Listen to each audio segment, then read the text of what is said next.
Jane Eyre, Charlotte Bronte. Chapter 1. Life at Gateshead. It was a cold winter morning, and there was no hope of taking a stroll that day. The rain made any outdoor venture impossible. Mrs. Reed lay on a sofa by the fireside in the drawing room, surrounded by her darlings, Eliza, John, and Georgiana. I was kept at a distance until Mrs. Reed gathered good report from Bessie, the nurse, until I tried to acquire a more friendly and innocent disposition. "What have I done?" I asked.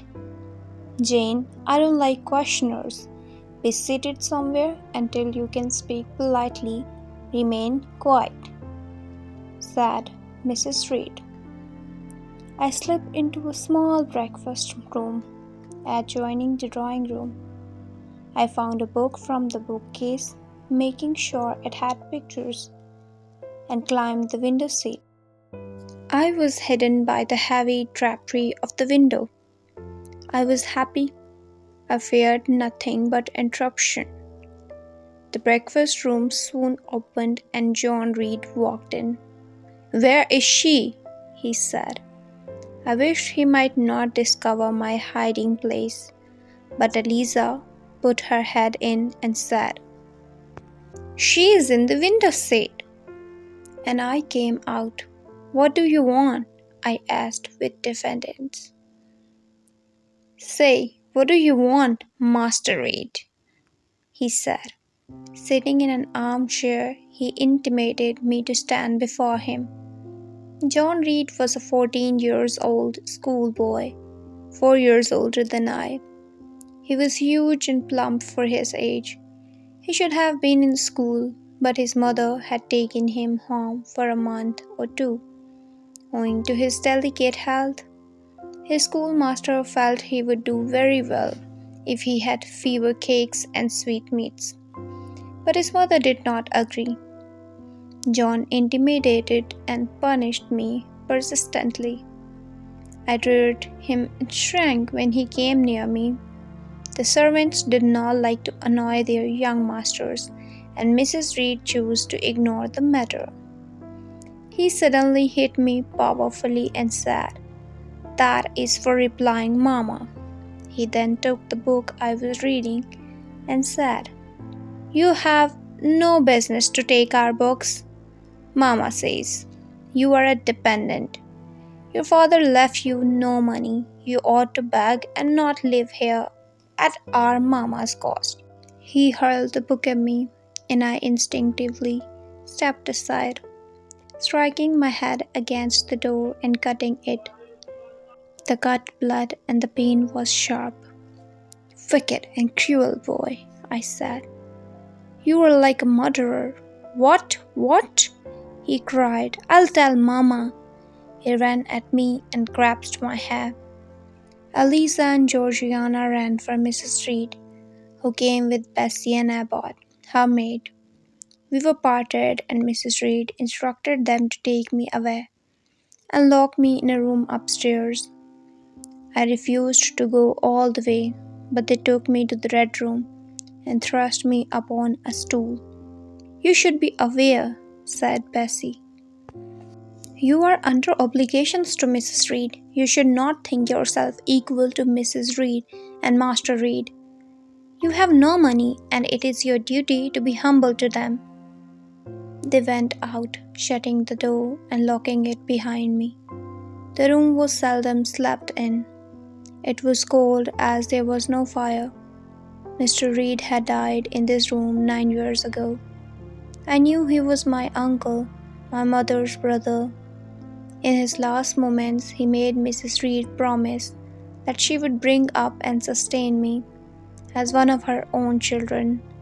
I never doubted that if Mr. Reed had been alive, he would have treated me kind-heartedly. As I sat looking at the bed, I began to recall that I had heard of dead men troubled in their graves by the disobedience of their last wishes. I thought Mr. Reed's spirit would rise before me in this chamber. Suddenly, I felt I saw a streak of light across the room. My heartbeat increased and my patience broke down. I rushed to the door and shouted for help. The key turned. Bessie and Abbott entered. "Miss Eyre, are you ill?" said Bessie. "Take me out," I cried. I thought a ghost would come. I had now got hold of Bessie's hand.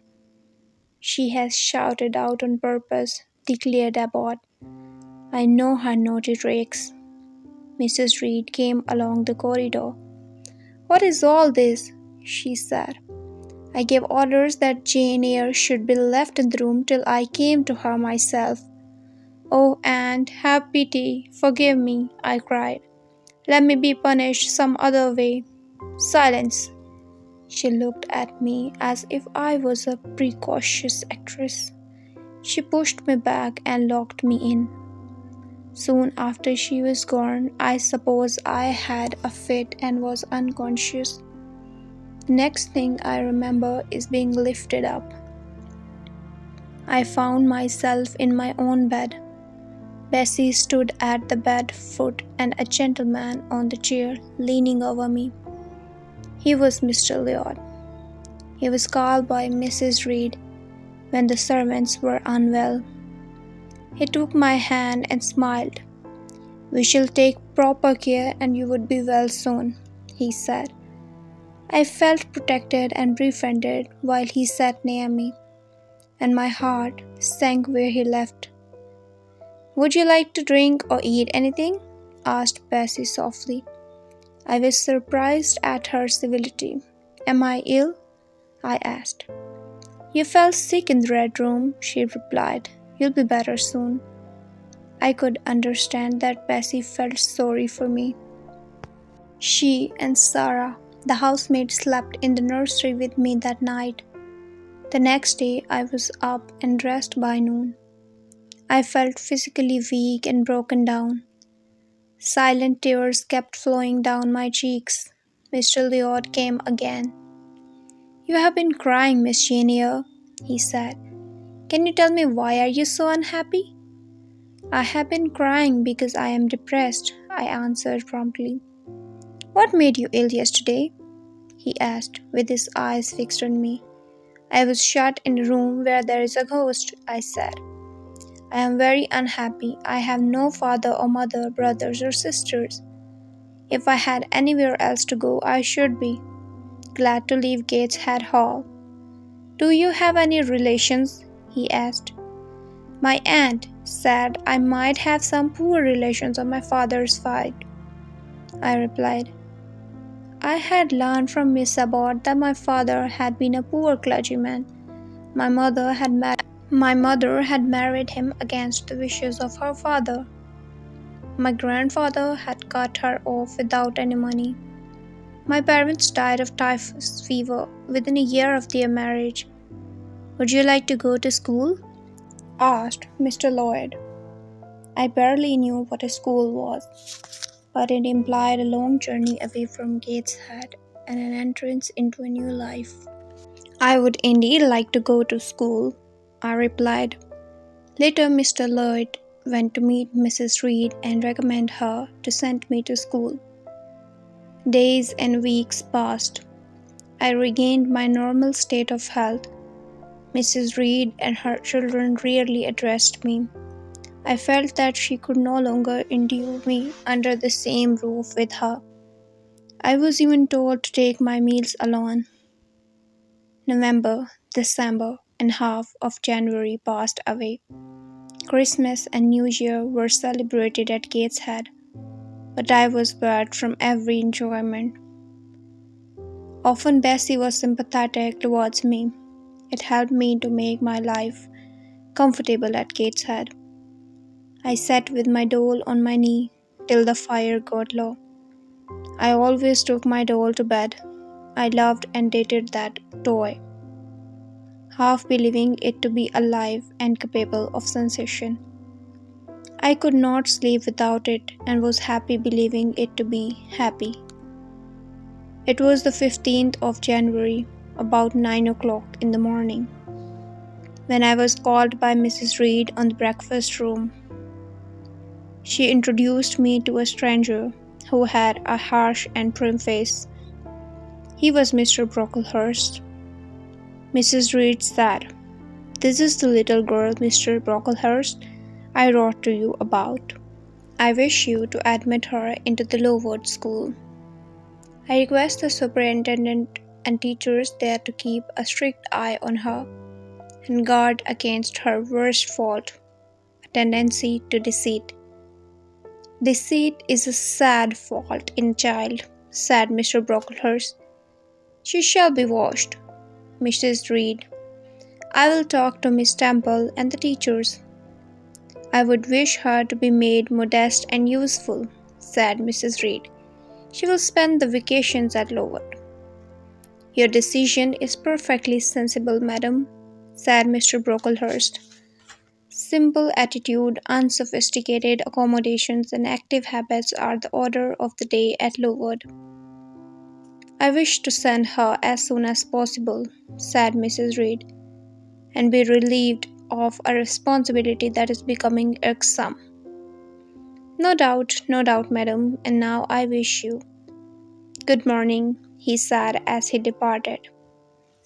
Mrs. Reed and I were left alone. I got up and went to the door, but I had been severely hurt. I turned back and said, "I am not deceitful.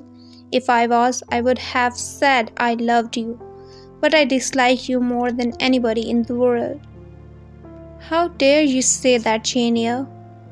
"I dare, because it is the truth. I will tell it to anybody who asks me.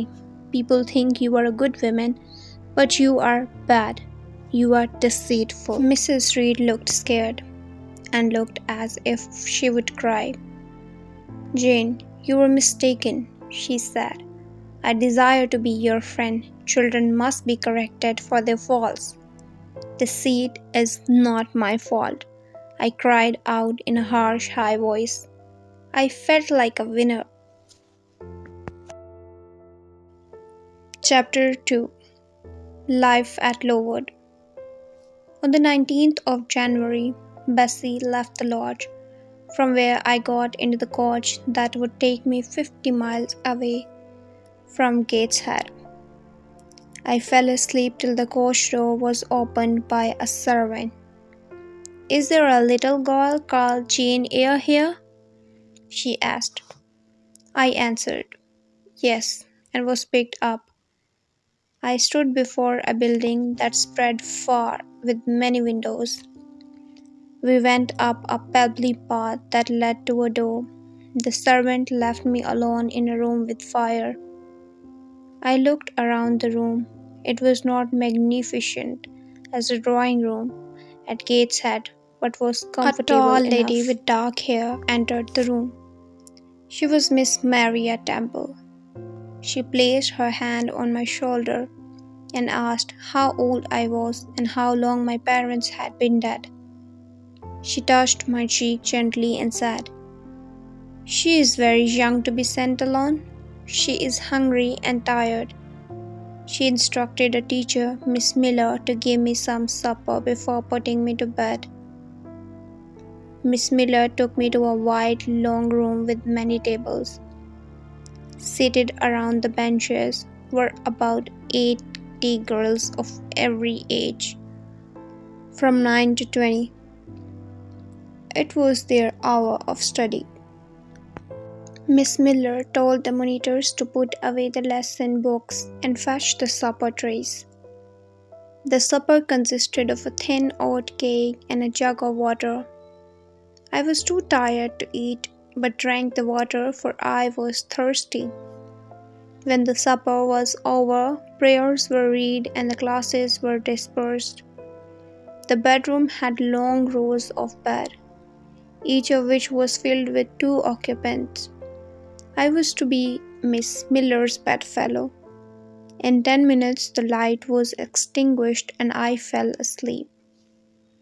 A loud bell woke me before dawn. I rose and got dressed in the bitter cold. We formed a file and descended the stairs to the classroom, where prayers were read by Miss Miller. She then called out for classes to form. 4 semicircles were formed.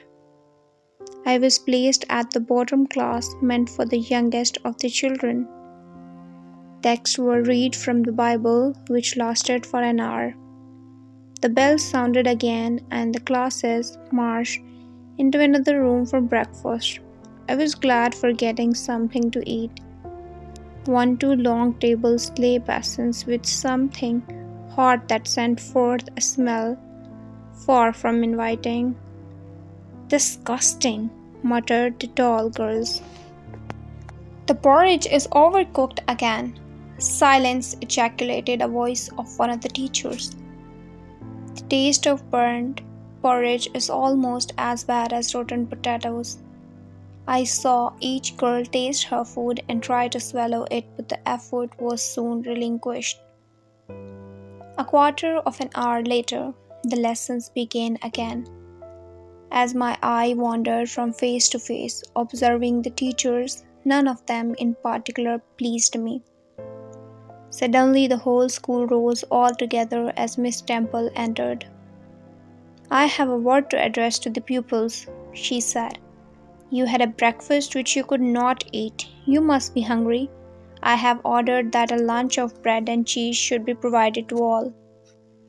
The teachers looked at her with surprise.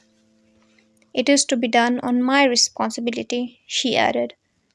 We went to the garden after the snacks. There I saw a girl sitting on a stone bench, bent over a book. From her I came to know that the Lowood institution was a charity school. Mr. Brocklehurst was the manager of the institution. He brought all the food and clothes for it.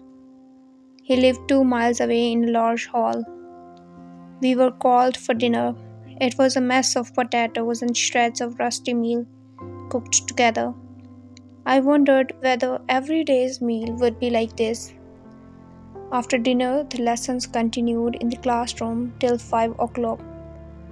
That afternoon, I saw the girl whom I had met earlier was made to stand in the middle of the class. She had been punished by her teacher, and to my surprise, she showed no signs of pain or shame. How can she bear it so quietly? I thought. I wonder what sort of girl she is, whether good or naughty. After 5 p.m., we had another meal comprising a small mug of coffee and half a slice of brown bread. I was still hungry. Half an hour's relaxation, then study, then a glass of water and a piece of hot cake. Prayers and bed. This ended my first day at Lowood. The next day, the girl I saw in the garden was constantly punished by her teacher. She was hit by a bundle of twigs on her neck a dozen times as punishment for not cleaning her nails. That evening, I found her reading a book near a fireplace. Her name was Helen Burns. She was from Scotland and her mother was dead. "You must wish to leave Lowood," I said. "That teacher is so cruel to you. I dislike her." "She is not cruel to me," said Helen. "She hates my faults. You cannot avoid your fate." I heard her with wonder. How could she sympathize with someone who had scolded her? "Read the New Testament," said Helen Burns. "It says, 'Love your enemies, bless them that curse you.'" "I cannot love Mrs. Reed," I said. "I cannot bless her son John." I poured out my tale of suffering to Helen. She heard me patiently till the end. "Mrs. Reed has been cruel to you," she said. "But would you not be happier if you tried to forget her severity? Life is too short to spend in harboring animosity." The monitor called out to her. Helen Burns put her drawer in order. Helen sighed, getting up to obey the monitor. 3 weeks after I had been at Lowood, as I was sitting with the slate in my hand, Mr. Brocklehurst visited the school. All the girls and teachers rose to greet him. I remembered that he had promised to tell the teachers about my nature, as described by Mrs. Reed. I had dreaded his visit and held my slate in such a manner as to conceal my face. Mr. Brocklehurst was speaking to Miss Temple mostly on the matters related to expenditure. He did not seem to be happy about the extra bread and cheese that had been given to us the day the breakfast was burnt. Miss Temple took the responsibility for that. Mr. Brocklehurst then went on to give a long lecture on how an extra meal would render the girls to the habits of comfort and extravagance, and not hardily and patient, as was his plan. He then noticed a girl who had curled hair. He ordered her hair to be cut off entirely. Miss Temple tried to tell him that she had natural curls, but it had no effect on Mr. Brocklehurst. They were interrupted by three other visitors who were marvelously attired in velvet, silk, and furs. They wore fashionable hats under which fell elaborately curled hair. They were Mrs. and Mrs. Brocklehurst. They were respectfully received by Miss Temple and made to sit. I might have escaped their notice, but the slate slipped from my hand and fell with a crash. Every eye in the room drew towards me. "A careless girl," said Mr. Brocklehurst. "Come forward." "Don't be frightened, Jane," whispered Miss Temple. "It was an accident. I saw it." Mr. Brocklehurst ordered me to stand on a stool and said, "Ladies," turning to his family, teachers and children, "you all see this girl. It is my duty to warn you that she is a little castaway. You should shun her company, and teachers, you must watch her. I have learned from her benefactress, who is a pious and charitable lady, that she is a liar. Let her stand here for half an hour longer and no one will talk to her for the rest of the day." No language can express what I felt standing in the middle of the room. Helen Burns passed me and smiled at me. What a smile! It imparted strength in me to lift my head and take a firm stand on the stool. Her thin face and sunken eyes were like a reflection of an angel. When the half hour ended, it was 5 o'clock and the school was dismissed. I stepped down and went to a corner and sat down on a floor. An uncontrollable grief apprehended me. Helen Burns was not here. Now I wept. I had wanted to do so much at Lowood, to make so many friends, to earn admiration and win liking. I had become the head of my class, and my teacher had praised me warmly. I was well received by my fellow pupils. Now here I lay crushed. Could I ever get higher? Never. I wished to die. While I sat sobbing, Helen Burns sat down on the ground near me and hugged me. "Helen, why do you want to talk to a girl who is a liar?" I asked. "Jane, you're mistaken," she said. "In all probability they pity you. Mr. Brocklehurst is not God. He is not adored here. They may look unsympathetically on you for a day or two, but it is only momentary."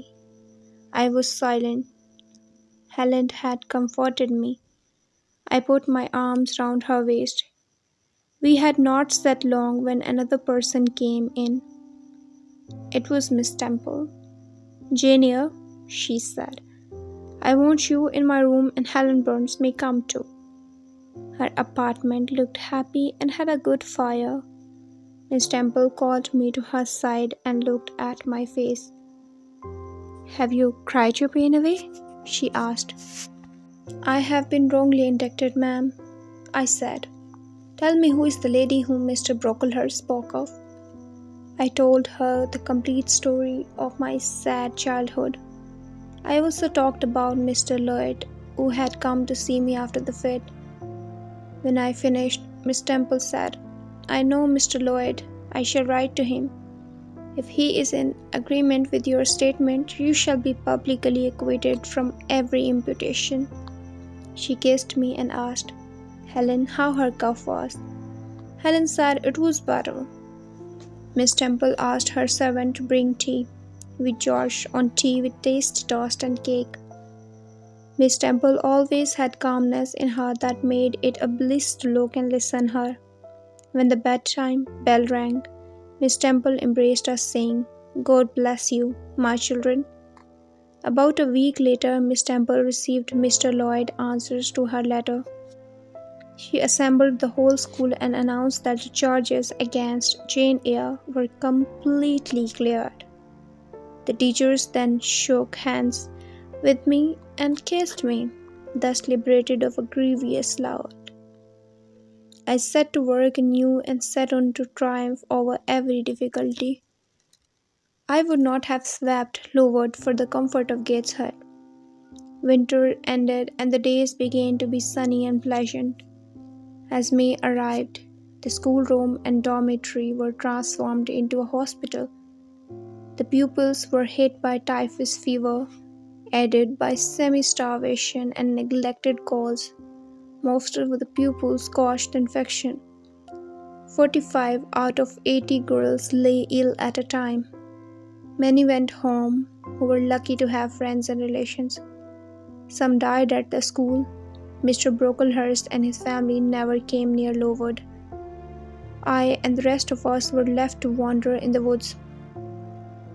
As classes were dissolved and the rules were relaxed, Helen Burns was also indisposed and was shifted to the room upstairs.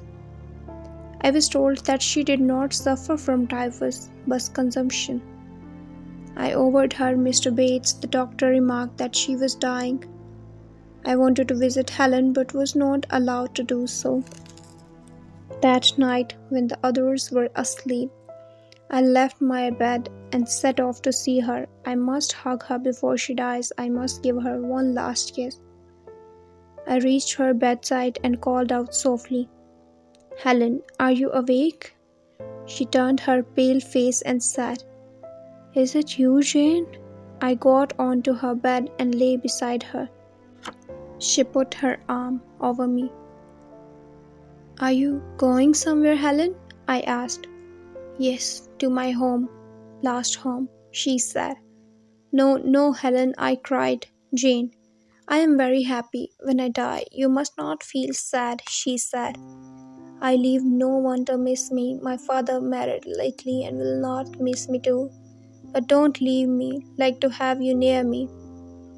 "I'll stay with you, dear Helen," I said. "Good night." We both fell asleep. When I awoke the next day, the nurse was carrying me back to the dormitory.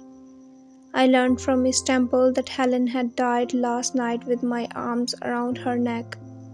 When the typhus fever gradually disappeared, it drew public attention. Inquiry was made into the cause of the large number of deaths. It was discovered how unhealthy the conditions in the school were. The quality and the quantity of the children's food, the wretched clothing and lodging were also revealed. Several rich and generous individuals in the country put in their money to better the situation of the institution. New set of laws were made and improvements in diet and clothing were initiated. The funds of the school were now supervised by a management committee. Mr. Brocklehurst was now assisted by gentlemen who were more sympathetic. The school thus improved and became a truly useful and noble institution. I remained at Lowood for 8 years, 6 years as a pupil, where I excelled in my studies and rose to be the first girl of the first class. The last 2 years I was a teacher at Lowood. Miss Temple was my mother, governess, and friend in Lowood. I owed the best part of my accomplishment to her. From the day she married and left for a faraway country with her husband, I was no longer the same. Her friendship had made Lowood a home to me. Now I wanted to see the real world beyond the gates of Lowood.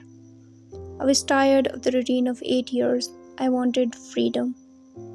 I decided to take up a new job. I wanted to be in a new house, in the midst of new faces and under new situations. I gave an advertisement in the local newspaper for a post of governess in a private home. I got a reply from a lady called Mrs. Fairfax of Thornfield. She required a governess for a girl who was under 10 years of age. She asked me for references and offered me a salary that was double of what I was receiving at Lowood. I told my new superintendent of my plans. She agreed to get me the references. Mrs. Reed was written to, as she was my guardian, but she said that she had long relinquished all interest in my affairs. I was all set to leave for Thornfield. The day before I was to leave, I had a visitor. It was Bessie. I was very glad to see her and embraced her warmly. She had heard that I was leaving for another part of the country and wanted to meet me before I left. She told me that nearly 7 years ago my father's brother had visited Mrs. Reed to see me. He was going on a cruise to a foreign country and was upset to know I was away.